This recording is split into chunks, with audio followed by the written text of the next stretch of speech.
नमस्कार साथीहरू, स्वदेश तथा विदेशमा बसेर तपाईहरू अहिले हेर्दै हुनुहुन्छ गजबको share YouTube channel.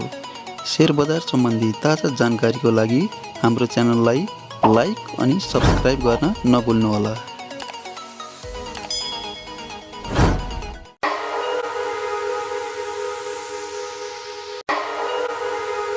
Nepali share बजारमा आइपिओ ल्याउन लागेको सानिमा जनरल इन्सुरेन्सले चालु आर्थिक वर्षको तेस्रो त्रैमासमा 2,69,47,47,000 रुपियाँ खुद नाफा कमाएको छ। 70 करोड रुपियाँ चुक्ता पुँजी रहेको यस कम्पनीको जगडा कोषमा 3,77,71,000 रुपियाँ र बिमा कोषमा 4,41,07,000 रुपियाँ रहेको छ। चालु आर्थिक वर्षको तेस्रो त्रैमाससम्म यस कम्पनीले 9,42,00,000 रुपियाँ खुद बिमा शुल्क आर्जन गरेको छ। यो इन्सुरेन्सले 30 करोड रुपियाँ बराबरको 30 लाख किता आइपिओ शेयर 100 रुपियाँको दरले बजारमा ल्याउँदैछ। यसमा बिक्री प्रबन्धको काम एनआइसिएसए क्यापिटलले गर्नेछ।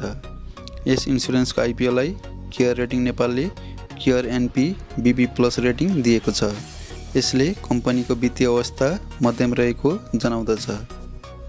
आइपिओ शेयर जारी गरेपछि कम्पनीको चुक्ता पुँजी बिमा समितिको निर्देशन अनुसार 1 अर्ब रुपियाँ पुग्नेछ। आइपिओ निष्कासन गर्ने प्रस्ताव गत माघ 24 गते सम्पन्न साधारण सभाले पारित गरेको थियो।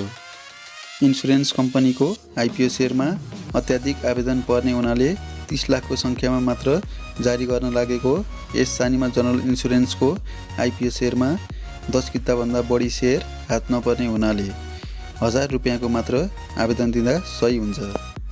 साथीहरू, हजुरहरूलाई शेयर भर्न रुचि छ र कुनै काम विशेषले शेयर बजार सम्बन्धी सूचनाहरू समयमै पाउन सकिरहनु भएको छैन भने हाम्रो यो गजबको शेयर युट्युब च्यानललाई लाइक अनि सब्स्क्राइब गरी छेउमा भएको घन्टीलाई पनि दबाइदिनुहोला। आगामी दिनमा अझ महत्त्वपूर्ण र जानकारीमूलक भिडियोसहित प्रस्तुत हुने बाचा गर्दै आजको लागि बिदा चाहन्छु। धन्यवाद।